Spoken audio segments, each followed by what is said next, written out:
The Helios Anomaly, Part 2 of 3, a story by Carl Otto. Reeves turned to face his team, his expression grave. Listen up. We don't know what's on the other side of that door, but we have to be prepared for anything. Foster, be ready with that med kit. Ortiz, keep monitoring those energy levels. Tara, I want constant scans for any biological or technological threats. Reeves nodded at his team, trying to convey boldness. All right then. Tara, you and your drone take the lead and open the door. Let's see what the hell is going on in there. As the door slid open with a hiss, the team was immediately assaulted by a wave of putrid air. The stench of decay and something alien, something wrong, hit them like a physical force. Dear God, Reeves muttered, his face pale in the dim light of the lab. The scene before them was a nightmare made real. Bodies, or what remained of them, littered the floor. Dismembered limbs, eviscerated torsos, and crushed skulls formed a grotesque carpet of human remains. Blood and viscera were smeared across the walls and floor in intricate alien patterns. The sight seared into everyone's memory. Ortiz stumbled backward, her eyes wide with horror. She barely made it 2 steps before doubling over, violently ill. Foster moved to her side, his medical training and experience kicking in despite his own shock. Reeves, his jaw clenched tight, turned to Tara. Record everything, he ordered, his voice hoarse. Every detail, every pattern. We need to document this. Tara's optical sensors whirred as she began scanning the room. Affirmative, Captain. Initiating comprehensive scan and recording. Foster, having ensured Ortiz wasn't in immediate danger, pulled on a pair of sterile gloves. His face was a mask of professional detachment as he began examining the nearest set of remains. These bodies. The injuries are inconsistent with any standard weapon or tool. It's as if they were torn apart by something with immense strength.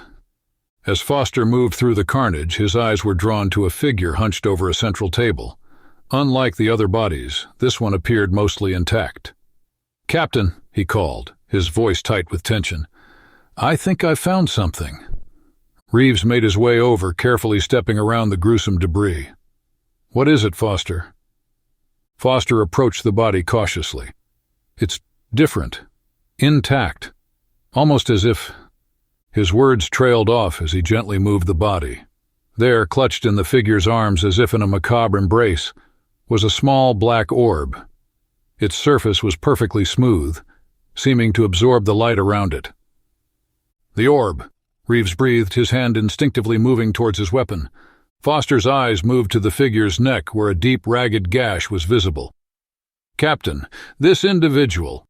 It appears they cut their own throat. But why would they... His question was left hanging in the air as the orb suddenly pulsed with a dark energy. The alien symbols on the walls seemed to writhe in response, and a low, almost subsonic hum filled the air.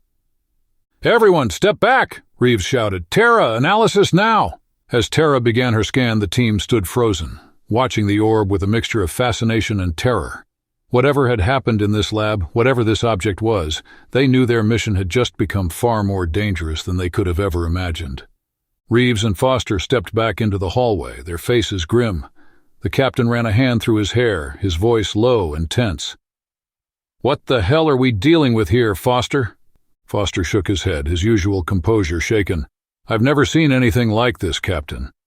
The level of violence, the patterns. I've never seen anything like this. Not even back in the war. As they discussed the gruesome scene, Ortiz remained in the lab, still bent over and wiping the sick from her lips. Suddenly, a faint hum began to resonate in her head. At first, she thought it was just a symptom of her shock, but the sound grew more insistent. It wasn't just noise, it felt like a call, an irresistible urge drawing her towards the orb. No, she whispered, trying to resist, but the call was too strong. Almost against her will, she found herself moving towards the table where the orb lay. Tara's sensors detected the movement. Dr. Ortiz, I advise against approaching the unknown object, the AI warned, but Ortiz couldn't hear her over the humming in her mind. Her hand reached out, trembling. The moment her fingers made contact with the orb's smooth, dark surface, a surge of energy exploded outward. The members of her team were hit by an invisible wave, sending them reeling. Tara and her drones remained unaffected, watching as the humans stumbled and gasped. For a few seconds, everything was chaos. Reeves and Foster rushed back into the lab, disoriented and confused. Kowalski's voice came over the comms, panicked and unclear. But for Ortiz, those seconds stretched into an eternity. Her mind was assaulted by a barrage of visions, each more terrifying and incomprehensible than the last. She saw the original crew discovering the orb, their excitement turning to horror as it began to affect them. Flashes of other dimensions, shapes that she couldn't understand. Beings of impossible form reaching out. The crew turning on each other, their bodies twisting into nightmarish shapes. Vast, dark entities, patient and ancient, watching from beyond the veil of reality. Interspersed with these visions were fragments of alien thoughts, concepts that her human mind struggled to process. The gate opens and we are coming. We will come with new world to explore. New knowledge to absorb. You will help us. As suddenly as it began, the visions ceased. Ortiz found herself on her knees, gasping for air. The rest of the team was regaining their composure, looking around in confusion. What just happened? Foster asked, his voice shaky. Reeves, already on his feet, moved quickly to Ortiz. Dr. Ortiz, are you all right? Ortiz looked up at him, her eyes wide with a mixture of terror and awe. Captain, she whispered. Tara's sensors suddenly flared to life. Her optical sensors flickered rapidly, processing a flood of new data. Captain, Tara's voice cut through the chaos, an urgent edge to her usually calm tone.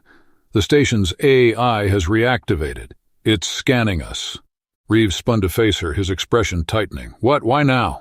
Before Tara could respond, a cacophony of mechanical whirs and clanks erupted from all around them. The previously dormant station drones were coming to life, their movements jerky and unnatural. They're heading for the Redemption, Kowalski's panicked voice crackled over the comms. I think they're trying to disable it. Everyone move, Reeves barked, his military training kicking in. We need to stop those drones. Tara, coordinate your units. Ortiz, stay close to Foster. Move. The team rushed out to the landing pad only to be met by a wave of advancing drones. Tara's units formed a protective perimeter, their weapon systems engaging the hostile machines. The corridor erupted into chaos. Energy blasts from the drones scorched the walls while Tara's units returned fire with precision. Reeves took point, his weapon dropping drone after drone, but they kept coming. There's too many, Foster shouted, trying to keep Ortiz behind him as he fired at the encroaching machines. One of Tara's drones fell, its circuits overloaded by a direct hit. Another followed soon after, leaving gaps in their defense. Suddenly a drone broke through, its manipulator arm swinging wildly. Foster pushed Ortiz out of the way but couldn't dodge in time. The arm caught him in the chest, sending him flying into the wall with a sickening crunch. Foster, Ortiz screamed, scrambling to his side. Blood was already seeping through his suit where the impact had broken ribs and punctured a lung. Tara's primary unit moved to cover them, her weapon systems working overtime to keep the drones at bay. Reeves, seeing an opening, charged forward. With a series of well-placed shots, he disabled the drone's central processor, causing a chain reaction that shut down several others. Tara, target their control nodes, Reeves shouted. Tara's remaining units adjusted their aim, focusing on the vulnerable spots Reeves had identified. One by one, the station drones began to fall, their movements becoming erratic before shutting down completely. As the last drone clattered to the floor, an eerie silence fell over the corridor. Reeves turned to his team, his face grim.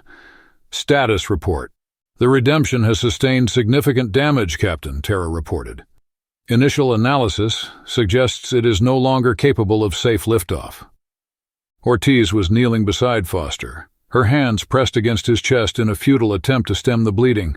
Foster's breathing was labored, each inhale a wet, painful gasp. Ortiz, Foster wheezed, his voice barely above a whisper.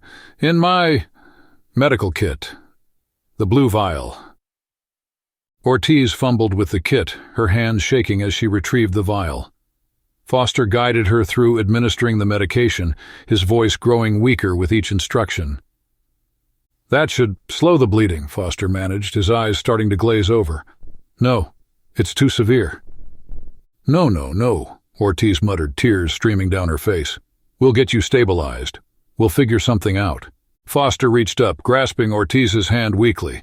Listen to me, T, he said, his voice fading. With a final, shuddering breath, Foster's hand went limp in Ortiz's grasp. His eyes, once sharp and observant, now stared blankly at Ortiz. "Foster! Foster!" Ortiz cried, shaking him gently. But it was too late. Dr. Aiden Foster was gone. Reeves placed a hand on Ortiz's shoulder, his voice low and heavy with grief. "He's gone, Val.